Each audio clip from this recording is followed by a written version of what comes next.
la que es bien difícil. Yo me impresiona qué tan difícil es el día de Tisha B'Av. Y la prueba más clara es la cantidad de clases que hay. Porque nadie sabe qué hacer hoy. Y no me refiero a que no saben en qué ocuparse, sino que en realidad, o sea, en Pesach o en Kippur, la gente más o menos tiene una idea de qué se trata el día. No hay como una expectativa clara, más o menos, qué tengo que dar de mí, cómo tengo que salir del día. Y eso, por eso, entonces, no necesito tantas clases. Tisha B'Av, la gente se enfrenta a un vacío. O sea, como una pantalla negra en la que dice, ¿qué hago todo el día? De por sí es un día, venimos de 3 semanas que nos van como coartando diferentes cuestiones.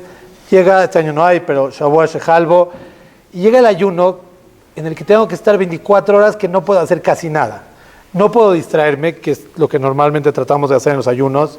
Entonces, si no puedo distraerme, los Jajamim hicieron como un sistema en el que no hay manera que no pueda enfocarme en el Bet HaMikdash.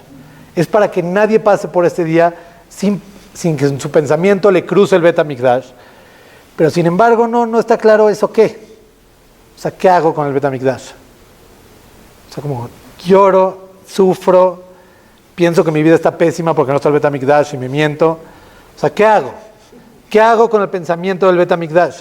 ¿A dónde tendría? O sea, cuando los Jajamim establecieron Tisha B'Av, ¿cuál era su expectativa? Y hay algo que seguramente, todos lo pensamos, que es, si no estuvimos en el Bet HaMikdash, ¿cómo lo vamos a extrañar? Y entonces ese argumento se ha vuelto la línea básica de defensa para poder lograr algo en Tisha B'Av. Cada vez que alguien nos dice como, no, a lo mejor deberías estar triste, no, es que si no lo conocí. Entonces, nada más retomando la historia, que me parece que es importante, Tisha B'Av, por lo menos según el Rambam, fue establecido para la gente que no conoció el Bet HaMikdash. No se estableció para la gente que estaba ahí. Los sobrevivientes del Holocausto no necesitan Yom HaShoah para recordarlo. Lo viven cada día. Yom HaShoah se estableció para la gente después del segundo Bet HaMikdash. La gente que había salido después. O sea, según Rashi, también en la primera época del Bet HaMikdash, en la época del segundo Bet HaMikdash, sufrían por el primero, pero el Rambam no dice así, y la halajá no queda así. La realidad es que los Jajamim, cuando pensaron en Tisha B'Av y lo establecieron, querían hacer algo, un statement claro, que era, el pueblo de Israel no puede olvidarse del Bet HaMikdash. Y si no ponemos todos los estímulos que tenemos, todas las estrategias que hay, en realidad va a ser algo que se va a olvidar. Y vemos que los Jajamim tuvieron mucho éxito. Siempre, en la mayoría, todas las cosas que hicieron. Pero en la de Tisha B'Av es algo claro. Estamos a miles de años de que pasó este evento. Miles. Y sin embargo el recuerdo sigue vivo. Seguimos sintiendo por lo menos seguimos trabajando en el tema del Bet HaMikdash. O sea, seguimos trabajando. Ahora, sobre esto, creo que hay una pregunta que vale la pena, que tiene que ver con este argumento. ¿Tisha B'Av es el espacio de expresión de mi sufrimiento por la falta de Bet HaMikdash? ¿O es el espacio en el que empiezo a reconocer el Bet HaMikdash? Y tiene que ver con lo que dijimos. La gente que todo el tiempo se siente mal por no estar sufriendo y dice, no estuve en el Bet HaMikdash y por eso no puedo sufrir, entienden que en Tisha B'Av tendría que entrar llorando. O sea, ayer en el momento 8:10 que nos dejamos de comer o 8:40 que nos pusimos los zapatos, ya debería estar llorando. Porque en realidad, ¿cómo puedo vivir sin Bet HaMikdash? Pero yo no creo que esa es la respuesta. Tisha B'Av está hecho para preguntarnos sobre el Bet HaMikdash, no para la gente que lo conoció y lo extraña, sino para nosotros que no lo extrañamos, que no lo ubicamos y no lo sentimos. Cuando los Jamín pusieron Tisha B'Av, tenían un objetivo en mente, tenían una meta muy clara, que era que el pueblo de Israel nunca se olvidara, por mejor que estuviera en cualquier época, que la situación ideal del pueblo tiene que ver con el Bet HaMikdash. Que nunca pensáramos que podría estar perfecta la situación si no está el Bet HaMikdash. Ahora, a eso, si es verdad lo que yo estoy diciendo, entonces la pregunta que tendríamos que tener hoy es si realmente nos hace falta el Bet HaMikdash. Y no quiero hablar en un sentido metafísico ni emotivo, sino en un sentido claro. Entonces hablamos de las persecuciones, hablamos de las situaciones, o sea, mucho se dice, ¿no? Si hubiera habido Betamikdash, no hubiera habido Shoah. Si hubiera habido Betamikdash, no hubiera habido Inquisición. Y claramente no niego eso. Incluso el Maharal de Praga dice que todos los sufrimientos que ha tenido el pueblo de Israel, parte tienen que ver con el Betamikdash. Pero mi problema con eso es que le estamos apostando a que el Betamikdash nos trajera más confort, más comodidad. Y eso es realmente como lo que nos traería el Betamikdash. Ya no sufriríamos, ya no tendríamos problemas. Entonces, ¿cuáles son los problemas que tengo con eso? Primero, que el confort como aspiración máxima del judaísmo está raro. O sea, tanto le importaba a los Jajamim, a Hazal, les importaba el Betamikdash porque nos traía bienestar. Eso es lo que nos falta, bienestar. Llevamos 2000 años sufriendo por bienestar y no quiero disminuir las desgracias que tuvo el pueblo judío, pero que hoy nos vendan que deberíamos de necesitar el Betamikdash solo por bienestar es un poco extraño, o sea, realmente ridículo. Y segundo, porque históricamente es mentira. En la época del Betamikdash había viudas y había huérfanos, había pobres y había peleas. No era Disney, en lo que todo estaba perfecto. Era una sociedad normal el Betamikdash. De hecho, un montón de historias que conocemos, como, digo, no sé, cualquiera que haya en el Talmud, sobre las alajot de Tzedaká, que fueron dadas para la gente después del Betamikdash, porque ahí empezaron a surgir los pobres. No, Hillel, que no tenía dinero para entrar al Bet Midrash, era la época del Betamikdash. Porque no, el Betamikdash no es una situación que soluciona todo. Puede ser que el Betamikdash Lishi, el tercero, que llegará con el Mashiach, generará una situación por completo diferente, seguramente. Pero eso no es lo que estamos añorando. Lo que estamos añorando hoy tiene que ver con el Betamikdash que ya existió, que tenía cosas mejores que nosotros. Y entonces, ¿cómo pedir un Betamikdash que no tiene aire acondicionado? Que no va a estar más cómodo, que nuestra vida va a ser mucho más complicada a lo mejor. Va a implicar tener que ir a Jerusalén 100 veces al año, a llevar korbanot, o sea, no 3, pero habrá que ir varias veces. ¿Qué es lo que estamos esperando? ¿Cómo realmente convencer a mi mente de que el Betamikdash estaría mejor? ¿Qué es lo que estaría proveyendo? ¿Qué me daría el Betamikdash que hoy no tengo?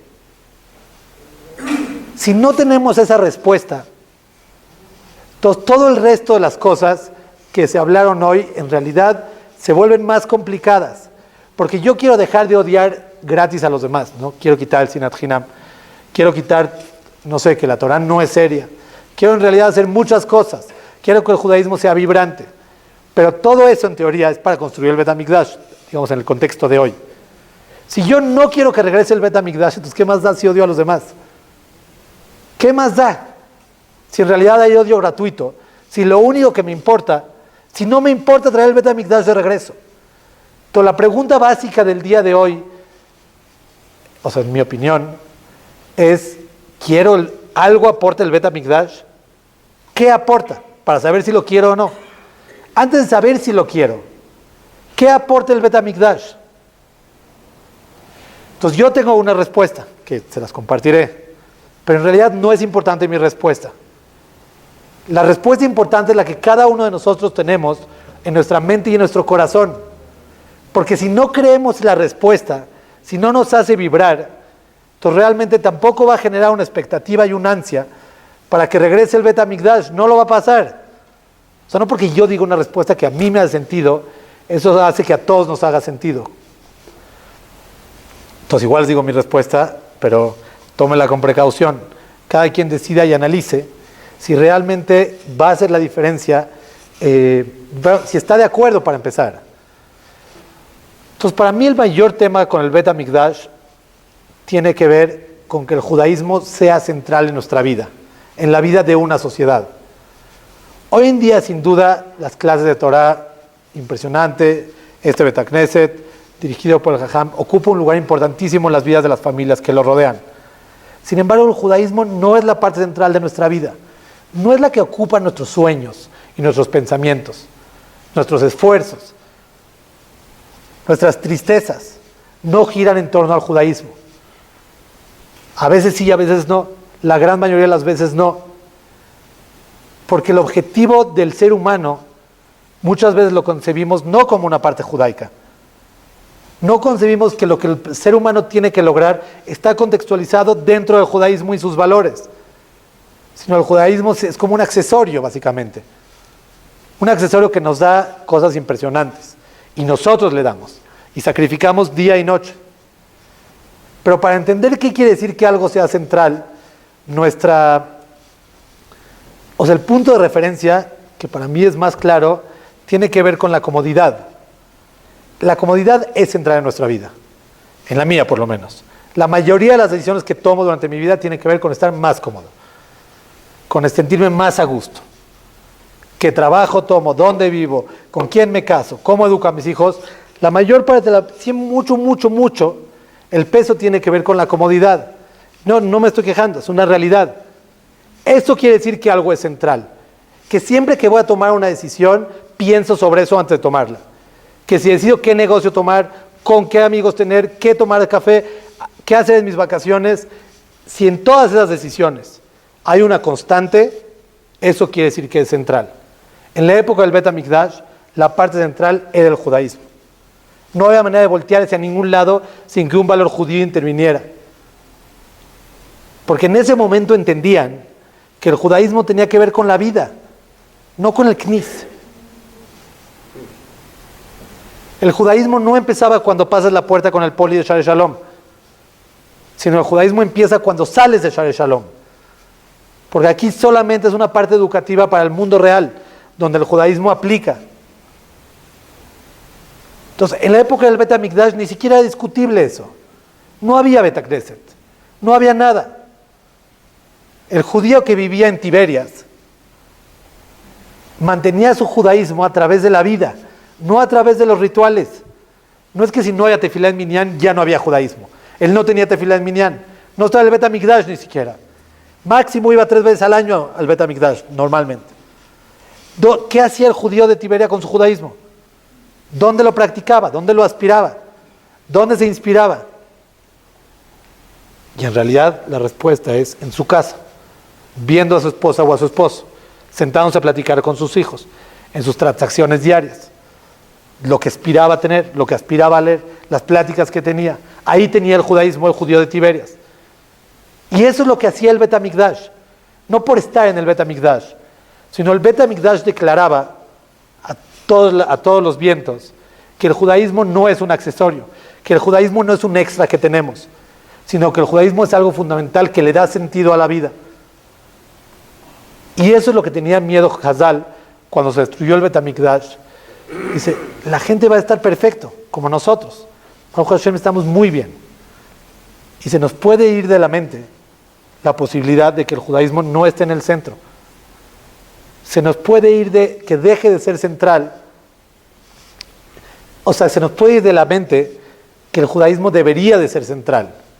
Y ahí hay una parte que cada quien tiene que preguntarse, cada uno de nosotros, sobre qué implica que el judaísmo sea central. ¿Cómo se vive eso en mi vida? O sea, puse el ejemplo del judío de Tiberias. Pero ante un análisis honesto, ¿qué quisiera decir que mi vida realmente está impregnada de judaísmo? A lo mejor está impregnada por completo, a lo mejor es parcial. Pero ¿cómo sería diferente mi vida si el judaísmo fuera central? Y si solo nos quedamos con esa respuesta en todo Tisha B'Av y añoramos y esperamos que eso sea nuestra vida, Tisha B'Av cumplió su cometido. Porque nos hizo recordar que la vida cuando el judaísmo es central es mejor. Nos hizo recordar que la vida cuando tiene los valores divinos es impresionante. Y entonces vuelve a prender dentro de nosotros una llama en la que vuelve a ansiar tener esa vida. Sin embargo, no es todo. Hay una parte que creo que viene de la mano con esto, que tiene que ver con qué entender si nosotros, vamos a ponerlo diferente, creemos que el mundo sería mejor si hubiera más judaísmo. Porque ¿cuál es el planteamiento del Bet HaMikdash? Que el judaísmo sea central, que toda una sociedad gira alrededor del Bet HaMikdash. Eso quiere decir que los valores del judaísmo serían la escala de valores absoluta, sobre la que todos nos regiríamos. Sería nuestro espejo, nuestro medidor. Entonces mi pregunta es, ¿el mundo sería mejor con eso? ¿El mundo sería mejor con una sociedad que se evalúa o se rige solamente por la Torá? Y yo creo que la respuesta no es sí o no. Digo, los que digan sí, muy bien. Los que digan no, también muy claro. Normalmente la respuesta está en el matices de los grises. Hay cosas que nos parece que el judaísmo tiene para aportar increíble. Y hay cosas que no estamos muy seguros si el judaísmo aporta o no. Y ahí es donde me parece que es como el jaque mate de Tisha B'Av. Si tú no crees que el judaísmo tiene para aportar, ¿qué estás pidiendo del Bet HaMikdash? Si tú no crees que una sociedad en la que la Torah es central, en la que los valores del judaísmo aportarían una vida, entonces ¿para qué quieres el Bet HaMikdash? ¿Para qué? Si no estaríamos mejor. Si lo que hacemos muchas veces es tratar de evadir los valores del judaísmo. Entonces seguramente algunos se preguntarán, bueno, ¿y cuáles son? Porque conocemos muchas veces más las prácticas que los valores. Y por eso es que no estamos tan seguros si eso aportaría a la humanidad. Pero cuando volteamos a ver el judaísmo y nos damos cuenta que el judaísmo profesa un valor por la vida humana absoluto, que el judaísmo crea una sociedad en la que la justicia y el respeto por el otro es impresionante. Impresionante. O sea, ahorita que estábamos en la otra clase, que fue un poco más larga, hablamos de todos los ejemplos de cómo sería diferente nuestra sociedad si no hubieras de cuenta, si no hubiera engaños, si la gente negociar realmente con honestidad, si la humillación no sería un concepto bueno de tratar de evitar para el otro, sino que realmente entenderíamos que el valor y las emociones del otro hay que cuidarlas con la vida propia. ¿Cómo se viviría una sociedad así? El único castigo, la única alajá, mitzvah, que tiene castigo aunque se haga sin querer, es matar a alguien. O sea, siempre si alguien, no cuida el Shabbat o cualquier cosa, sin querer, no hay castigo, porque lo hizo sin querer. Cuando alguien mata a alguien sin querer, sí hay castigo. Tiene que irse a una de las ciudades de refugio. Y la pregunta es, ¿por qué? Si es sin querer. La respuesta, por lo menos la que yo tengo, tiene que ver con que la vida humana en ningún momento se puede desvalorizar. No importa si es sin querer o no. En ningún momento puedes pensar que una vida dejó de existir y tú sigues tranquilo con tu vida. Es imposible. Porque cada ser humano tiene un lugar para el judaísmo, cada ser humano tiene un lugar en la creación. Judíos y no judíos, grandes y chicos, hombres y mujeres. El valor del individuo en el judaísmo es absoluto. No hay ninguna alajá que diga, bueno, a él sí se la puedes hacer. O sea, hay algunas que tienen que ver con los no judíos, pero tienen una razón específica. Pero que alguien no tenga valor en el judaísmo es inconcebible. Eso es lo que tendríamos si hubiera Bet HaMikdash. Es el tipo de sociedad que habría. No tendríamos miedo de que cada vez que alguien haga algo, le hagan shaming en las redes durante 100 años y nunca pueda recuperarse. Porque la humillación importaría. No tendríamos miedo que nos roben todo el tiempo. No tendríamos que dudar de nuestros socios ni haber ese tipo de problemas, porque las halajot implicarían que los negocios se tienen que mantener con un nivel de justicia alto, un nivel de honestidad. Eso es lo que estamos añorando. O en lo personal, lo que yo añoro cuando pienso en el Bet HaMikdash. Que los valores del judaísmo brillen. Que realmente lo que pueden otorgarle a una sociedad, lo hagan. Que no sigan esquinados. No, o sea, yo me lo imagino en mi mente como una bola de luz que la tenemos todo el tiempo como en un cofre. En el Bet HaMikdash no nada más está fuera del cofre, sino está en la mitad del país. En las que todos podían disfrutar de lo que daba el judaísmo. Y ese es el sufrimiento de hoy. Que a pesar de tener judaísmo y a pesar de tener alajot y cumplirlas, no nos da todo lo que nos puede dar. No ha creado la sociedad que puede crear. Pero la respuesta no está solamente en el Bet HaMikdash, está en nosotros mismos. De hecho, la respuesta del Bet HaMikdash está en nosotros mismos. Como mi lema en Tisha B'Av, que me digo cada año, es: tengo que salir con la respuesta a la siguiente pregunta. Si Dios juzgara y tuviera que decidir si reconstruye el Bet HaMikdash nuevamente, solamente basado en mí, ¿qué decidiría? Solamente basado en mí. Dejemos a la sociedad, dejemos al mundo entero, dejemos a todos los demás. Si tuviera que enfocarse en mí, ¿qué va a decidir Hashem? ¿Que va a reconstruir el Bet HaMikdash o no? Y ahorita ni siquiera quiero que hagamos, creo que tiene varias vertientes esta pregunta, pero no quiero que hagamos un examen de conciencia, que ese será en otro momento, o el que quiera cada quien. Ahorita lo que les pido es: si Dios decidiera, Isaac realmente quiere el judaísmo, le importa y quisiera que se expandiera, cree que un mundo con Torah en el centro sería un mejor mundo, vale la pena regresarlo, creo que esa respuesta es la que hay que dar. El Bet HaMikdash no regresa por sociedades, el Bet HaMikdash regresa por individuos, porque los individuos se comprometan, lo deseen y hagan la diferencia porque llegue. Hoy lo que nos toca, o lo que yo propongo por lo menos, es identificar si queremos que llegue, entender para qué está el Bet HaMikdash, identificar si nosotros queremos eso, si queremos eso del judaísmo, y sin duda, el trabajo por la cercanía y la identificación con el Bet HaMikdash, que empieza en Tisha B'Av, va a ser un trabajo que va a florecer durante el año, y el próximo año vamos a poder llegar a Tisha B'Av y decir: sí quiero el Bet HaMikdash, ¿cómo hago para traerlo? Pero por lo menos preguntémonos si lo queremos o no lo queremos.